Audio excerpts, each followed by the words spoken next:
Hello, everyone. Good evening, wherever you're connecting from.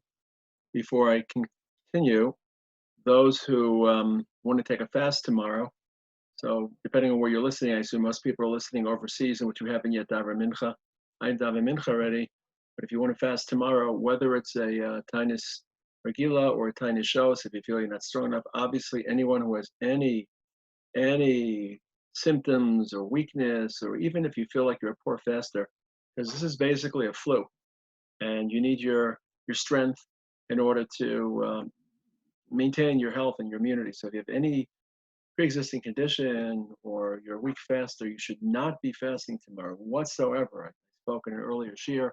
I'll just remind you that Rabbi Saul Salanter basically made kiddush, ate bread on Yom Kippur in 1848, I think it was 1844, something in those terms. So no one should be fasting, but if you are fasting tomorrow, daven to HaKadosh Baruch Hu on behalf of the entire world and Jewish people. It's Yom Kippur Katan, it's Erev Rosh Chodesh. Please make sure you makabel the tainus today at Mincha. In the end of davening, it's in most of the Sidurim. Then, of course, tomorrow, don't forget to say Aninu and to try to coordinate whatever extra tefillas you'll be adding, either with your local tefillas, I'm sure there'll be local times, or if you want with Eretz Yisrael, depending on which time zone you are. And we're all going to be reciting Slichos and Shema Yisrael. I feel very opposed to people going to shul tomorrow. I'm still very worried that even if you make every effort to have these large minyanim and large spaces and 10 people, the nature of things is hard to control. And the Middle Shemon Esrei knows going to stop at Shemon Esrei. So I know that the Yeshiva at Har Etzion instructions have been to obviously try to participate in the fast, not to go to minyanim. I feel very strongly we have to be very, very careful about not davening in minyanim. I'm going to talk about this. I just saw an interesting tweet that someone said that they're a gabbai in a shul, and they've decided that if they find out that if anyone davens in secret minyanim, those people will not receive an aliyah when they return to normal circumstances. I'll talk about this in the first Rambam. Anyway, I want to talk about something today that many listeners may not have that much exposure to. It comes from the world of Chassidus. Our world is not necessarily Chassidus. I'm very intrigued by that world. It teaches us a lot. Sometimes we find the dress strange and the custom strange, and I'll talk a little bit about the obedience to the Rebbe, and that runs against some of our freedom and notions of autonomy. I'll talk about that a little bit today as well. But I think that we're all living through an experience in which an approach of Chassidus and a strategy of Chassidus and a hallmark of Chassidus really help us through this, learn about ourselves, and develop more tools for life. And I think we're all gathering tools for life. Hopefully we'll continue living, and in Mitzvah Shem, these tools will stay us in good stead for the rest of the Mitzvah Shem, a healthy life.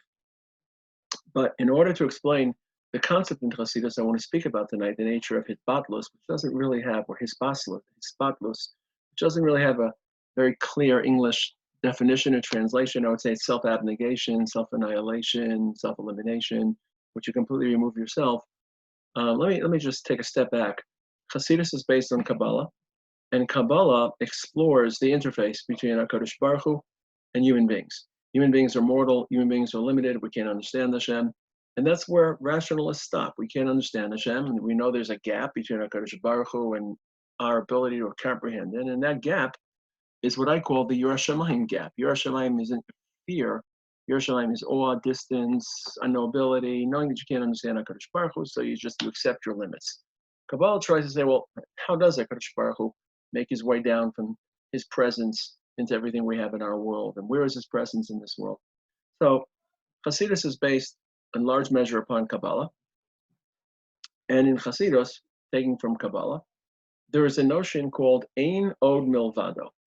We sing it, and when we say Ein Od Milvado, we typically mean that there is no other God, there is no other being of authority. Shema Yisrael, Shem Elokeinu, Hashem Echad. When we say the word Echad, we tend to think of exclusivity.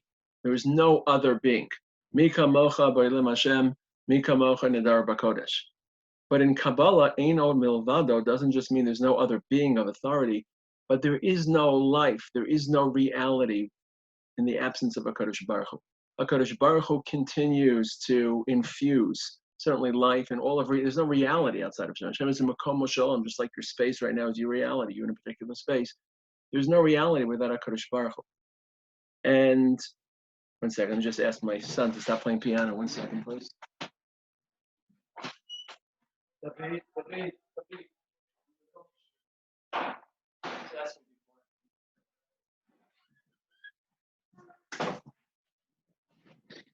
Sorry. It's, the piano's right outside my room.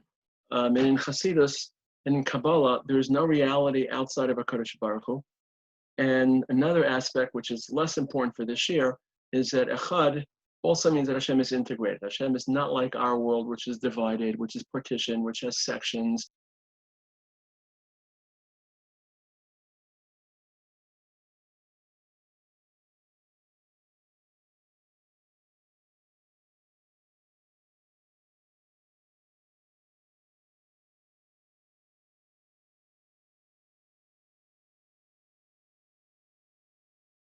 Okay, thank you. There's no reality outside of HaKadosh Baruch Hu. Ein Ol Milvado doesn't just mean he's exclusive, he's the only authority, but there's no reality outside of him, and his essence is present in every reality. That's why people are worried or felt that Hasidus came too close to what we call pantheism. Pantheism is that God is everything. We know that Hashem isn't everything. Hashem isn't the tree, Hashem isn't the rock, Hashem isn't the pond of water. But without HaKadosh Baruch Hu's essence, or without HaKadosh Baruch Hu's spirit, none of these things would exist. So Hasidus and Kabbalah talk a lot about HaKadosh Baruch Hu's presence, even in areas we can't see in our entire world. And then the question becomes, what's the goal? That's what I want to get to today. So in Hasidus, the goal to connect with HaKadosh Baruch Hu is very different from our goal. How do we feel we can connect with HaKadosh Baruch Hu? So right now, think about it. You're aware of your identity. You're aware that you exist. You're conscious. We're the only animal with consciousness. We know that we exist. We're streaming our experience through our consciousness. We're not sleeping. When we're sleeping, our consciousness is laid to rest. But now we are conscious. We know that we exist in our room, in our chair, in our bedroom. And then we want to try to find HaKadosh Baruch Hu and meet HaKadosh Baruch Hu. So how do I find HaKadosh Baruch Hu and meet HaKadosh Baruch Hu? Those are all the various tools. I study his word. I fulfill his commandments. I try to act morally as he does. I try to be committed to his people that he loves and to my people, to his land. I pray to him. So I take myself and I go meet him and I try to get close to him intellectually, emotionally. Let's call that, for argument's sake, a word that's very popular in Kabbalah. Let's take that word out of Kabbalah and let's bring it back to the world of non-Kabbalah, for people who aren't Mekubalim. Let's call that Devekus. Devekus means a bond between two. So there's the me with my identity and my consciousness, and I'm aware of myself, and I'm streaming my identity through myself, and then I try to meet, rendezvous, cling to HaKadosh Baruch Hu. In Hasidus, there's a higher form of encountering HaKadosh Baruch Hu, and it's not Devekus, but it's called Bittul Hayesh, or Bittul HaMetzias, where Hashem is in everything. And in order to encounter him, all you have to do is remove the barrier to that integrated everything. What's the barrier? What's the harshest barrier to that integrated everything? You and your consciousness. Because you're the only being that has consciousness. So you're the only being that isn't part of that spirit of HaKadosh Baruch Hu that informs everything. Because you think about it through your vein, through your lenses, through your perspective. So I could just suppress my consciousness of myself and not think of my life and stream my life through my own experience and my self-awareness, then I can be closer to HaKadosh Baruch Hu than I would be if I take my consciousness and try to cling to HaKadosh Baruch Hu. So this is called in Chassidus Bittul Hayesh, or Hispatlus. We essentially suppress not just your ego. Ego, pride, arrogance is one very glaring expression of self-consciousness and too much streaming through self. I would call it self-centrism. Selfish people are only concerned about themselves. Self-centric people in the non-Hasidic world, they see their life through themselves. They don't see it through other people. They could be a little bit, Karen, I'll get to the meditation. They could be very, very philanthropic to others and very generous to others, but it's all about them and they see it through their world. In Hasidus, how can I take my own consciousness, suppress it, even if I'm not meditating and not meditation, and still connect to HaKadosh Baruch Hu? So you see expressions of this, for example, when Avram says, Anochi Afar Ve'efer. Avram isn't just talking about humility, because even someone who's humble, in most cases, that humility comes from my awareness. I'm a humble person. I try to work on my traits. I try to work on my understanding. I try to be. But how do I just change the interface? That's what I would call change the interface. And I'm not encountering HaKadosh Baruch Hu through my own consciousness and my own abilities, but I'm withdrawing my own consciousness so that I can encounter HaKadosh Baruch Hu because he's there. And I just have to remove certainly the negative traits, ego, pride, anger, jealousy, pettiness, lust, but even myself. It's not just about arrogance versus humility. Is it about consciousness and seeing it through my lens, or about withdrawing myself and my own and just feeling HaKadosh Baruch Hu's presence? So Avram says, Anochi Afar Vefer. Or Avram tells Melech Stam, Imi Chut Ve'atzroch Nal. This isn't humility. He just doesn't want to assert himself in his presence. Or Moshe Rabbeinu and Aaron respond back to the people during the riot. They say, V'nachnu ma. What are we? We're nothing. V'nachnu ma. We're nothing. We're meaningless. And this is what a lot of people don't understand about the relationship between the Chassid and the Rebbe. A lot of people don't get it, and it's very abrasive to them. Oh, it's just idol worship. They're worshiping the Rebbe. How could they attribute such honor and such glory to a human being, flesh and blood? The answer is the Rebbe is not the Rebbe. The Rebbe is the conduit to HaKadosh Baruch Hu, and that's, you can accept or not accept that, but in Chassidus, that's a given, and it's genetic. It's not how smart you are or how pious you are. It's if you're part of that the genealogy, where you married into the family. And then if I want to connect to Hashem, well, how am I going to cancel myself and connect to HaKadosh Baruch Hu? I can't imagine HaKadosh Baruch Hu. So I can cancel myself and my presence and connect to the Rebbe, who's the link connecting me to HaKadosh Baruch Hu. So you can argue about its merits or demerits, but it's not voodoo. It's not idol worship. It's a very well thought out principle of hisbatmus, of bittul hayesh, of trying to take my presence and not stream life through my presence, but try to suppress my presence, even if I'm not in meditation, Karen, who asked that question, so that I can connect to HaKadosh Baruch Hu all around me. And that's one issue I want to talk about today, and I'll start to apply to the Corona crisis in a moment. The second issue in Chassidus, it's related, of course, is not just the interface or the strategy and the goal, but the tools. Typically, the tools that we employ when we're aware of our consciousness are our minds. We think, we process our emotions sometimes. So I employ my tools of mediating and processing the world around me. But in Chassidus, those are the tools. Those are not going to help me.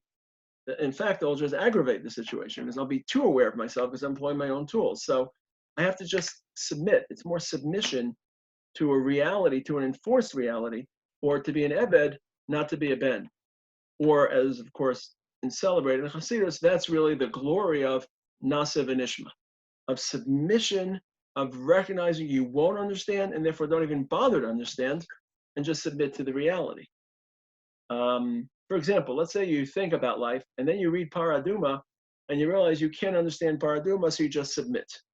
That's not full submission because that's a submission that comes from intellect. You're employing your intellect and you're conscious when you're employing your intellect. And then when you're consciously employing your intellect, you realize, wait a second, I can't understand this. This is the ceiling. I'll just accept it.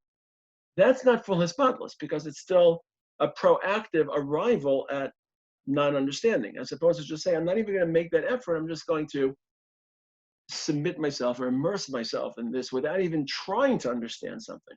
It's a very, very different way of processing life, and it's a very different way of processing our relationship with the HaKadosh Baruch Hu. Those are the two ideas. Bittul hayesh, take away yourself, certainly your ego, your pride, but even your consciousness, that you can connect to HaKadosh Baruch Hu more than you can connect as if you're using your own consciousness because it's limited. You can't understand Hashem. You'll always reach that barrier. You always reach that threshold. The second issue is, what tools should you use? Should you even employ intellect and empiricism and study or emotional study, or should you just accept blindly, which is which grants you a higher ability to connect to HaKadosh Baruch Hu because you're employing less of yourself. So even if I'm willing to accept ideas beyond empiricism, it's still something that I'm cognitively embracing, as opposed to say I'm not even using my cognition, and therefore I'm allowing myself to cling to HaKadosh Baruch Hu. So the question is, how does this come about? What are we experiencing, and why do I think of this year, and why do I think about hisbatnos? Well, let's talk about the tools a little bit, and then we'll talk about the experience. I think we all feel that this was something unprecedented, probably unpredictable, and it has reminded us, and this is what I'm sure everyone has thought about, of the limits of science, of the limits of ration, of the limits of big governments, of human conventions, and it's reminded us that there are parts of our world we just can't predict, can't understand, can't solve. It's been humbling intellectually, it's been humbling culturally, and I think it's reminded us that as powerful and important as our intellect and all human skills are, there is a level of knowledge that lies beyond the ability of humans to articulate and to think and to cognitively arrive at. And I think, ironically, I think this could be a very strong moment for faith. I feel very connected to HaKadosh Baruch Hu through this crisis, and it has very much affirmed my faith, because I don't think faith is empirical. I don't think faith is rational. It's not something you can dissect or analyze or prove. It's just a truth that lies beyond. And it's something more passion you feel, you sense through people who have delivered those truths to you. So I think that the Corona crisis has reminded us that the tools that we celebrate so often, intellect, empiricism, science, technology, they come up short, and they don't grant us insight or knowledge into certain areas that could absolutely be devastating and overwhelming for the human condition. So that's first of all. I think the tool of Hisbatlus, I think, is an important tool to I think we've become a little bit too empirical. We live in the modern age. This is a 200-year process of industrialization, or 300 years, age of reason, age of science, and we're a little bit too much hubris. And I feel like if I were writing a Greek tragedy to describe the events in this crisis, I'd probably look back to the myth, the story of Daedalus and Icarus, where we flew too high, and we thought too much of ourselves, and we thought we could create a society that was invulnerable, and we could solve issues, and we could create vaccines, and we could predict all needs, and we could disperse resources. Then we realized we can't, and so we know we rely on something more. It doesn't mean we should suspend our intellect or our intellectual prowess, but there's something beyond that. There's a world beyond that, as I pointed out in one of my early shiurim. There's an invisible world that we're just not aware of, and it's such an impact on us. And we find ourselves so confused. I was just telling someone today on the phone, I feel like I'm flying blind, because I have to make 10, 15, 20 decisions a day for my family, for others, and I just don't know what the right decision is. It's not as if I typically have all the facts available, and I consider them, and I weigh them, and I make a decision. It could be a right decision, it could be a wrong decision. At least the process, there's integrity to the process. Here, the goalposts are always moving. You don't know what is, and it changes day to day. Remember the other day, my wife and I decided we're going to air out our blankets. We put the blankets over the back porch because we wanted to get some air. We goes, wait a second, don't they say you shouldn't because the virus is airborne? I didn't know what was right, what was wrong. So even the decision-making process has been taken from us, because it's a moving goalpost. We don't know where to shoot, or we don't know where to. I think it's taught us a lot about realizing we can't know it all, and we don't know it all. But I think even more so, not just the tools, but getting back to what I said before, the Bittul Hayesh, where when there's a plague, and just there's no difference in rich and poor, Jew and non-Jew, you almost feel depersonalized. You feel like, who am I? And I think a lot of people are going through a bit of a crisis of confidence. Well, 2 weeks ago, I was a rabbi and had a family life, and I was involved with people, and I hope it's not true. I hope I'm describing something which I've been able to overcome. But it can really lead to a depersonalization, which can be very, very overwhelming. But it reminds us that there's something to depersonalization, or to divestiture of self, and connecting to, I would call it the gateway of helplessness, if you want a nice phrase. There's a gateway that we can achieve when we feel helpless. When we just let down our guards, and we let down the veneer of trying to be in control and having our lives, and we're just part of the herd. And of course we'll try, and it can be very, very frightening and destabilizing. But for a religious person, it could be very enriching and rewarding, because that's really a Bittul Hayesh we don't often come to. I don't think we're Hasidim. I don't think we're about to become Hasidim. But I think there are times when we can learn about Bittul Hayesh. And I want to give two examples. I think, first of all, forget HaKadosh Baruch Hu theologically, just morally. Sometimes we want to accomplish something. We try and we fail. We try and we fail. We try a new strategy, we fail. Another strategy, we fail. We get new resources and marshal new approaches, and we fail. And at some point, HaKadosh Baruch Hu is sending us a message: just give in. Just let go. Just stop banging your head against the wall, as we would say. And evidently, Hashem just wants you to, and it's hard to know when, because that could lead to passivism, and that can lead to nonchalance and diffidence. And we don't want that. We want to try to marshal resources. And when in life do we realize it's just something we should just let go of? You know, that OCD people have a hard time letting go. Your mind is just wrapped around issues. You can't let go, and you can't forget things. So the ability to let go and just give up, not give up, just accept something and embrace something, that I think is something that this experience can teach. There's really no one that can change anything here. We just have to let go of our confidence, let go of our planning. We don't know what's going to happen in 2 months. Everyone, so you're always reading articles. How long will this last? And part of the how long it will last because you're still trying not to let go. If you want to know when will you be back in yeshiva, when will you be back in life, when can you resume? And to be honest, it doesn't seem like anyone knows. So this is the ultimate let go moment. And hopefully in that let go moment where everything about you, control, planning, confidence, everything has been let go, then maybe you'll feel Kadosh Baruch Hu a little more deeper because you've been brought to the brink of Dutto Liege, which I would translate for us to mean just we have no control, we have no predictability, we have no sense, we have no notion, we have nothing we can do, and therefore ourselves have been taken a little bit out of the picture. We can more deeply connect with the Kadosh Baruch Hu. Again, I apologize if this is a little bit abstract. If you haven't read a lot of Chassidus, some of these ideas may be new. They're inverted or they're different from, or the inverse of what we normally process our life with. But I've been thinking a lot about these two, again, just to repeat, especially because the video got caught in the middle. In Chassidus, Eino Milvado doesn't just mean our Kadosh Baruch Hu is exclusive, but he's the source. There's no reality without him. So to meet him, I have to try to suppress my consciousness and my experience, even if I'm not meditating, but see it, feel that I'm part of something larger, feel that I'm an Eved. An Eved is just simply completely submitted to the whim and the will and the caprice of his master. If I want to be an Eved, I sense HaKadosh Baruch Hu's presence as an Eved, and I certainly don't start from a cognitive standpoint because that's something I stream through my own reality, but just accept my opposite. Eved doesn't think about the master's interest or will. And the strategy or the idea is called Dutto Liege. The tools are called hisbatlus, in which you're not trying to think. You're trying to accept something higher. You can reach a higher level of accomplishment and understanding, as it were.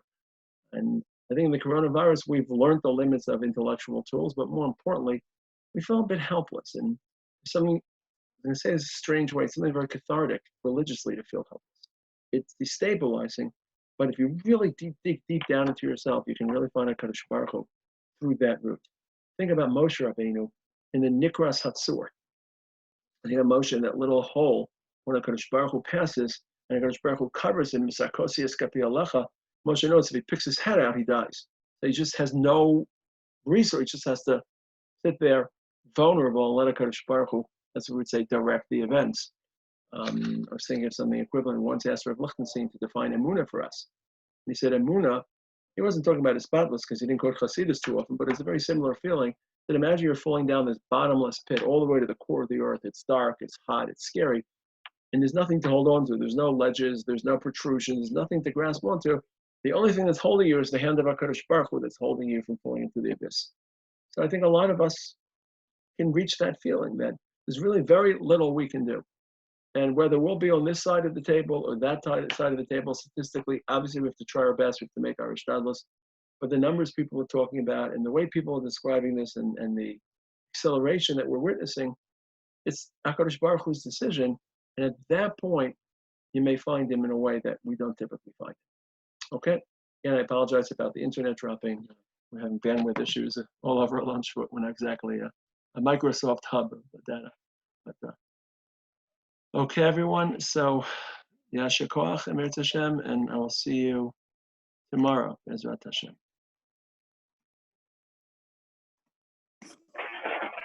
Good to see everyone. Max, Elijah. Good to see you too, Rob. Thank you. Good to see everyone. Welcome. It's good to see everyone. Thank you. Thank you.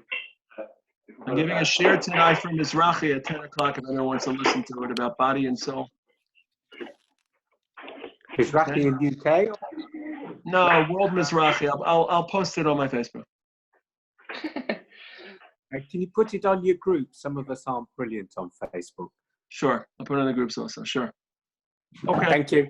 Laila Tov, Erev Tov. Don't forget, if you're accepting a fast tomorrow, first of all, be careful if you want to fast. Second of all, accept it during Mincha. Okay? Thank you.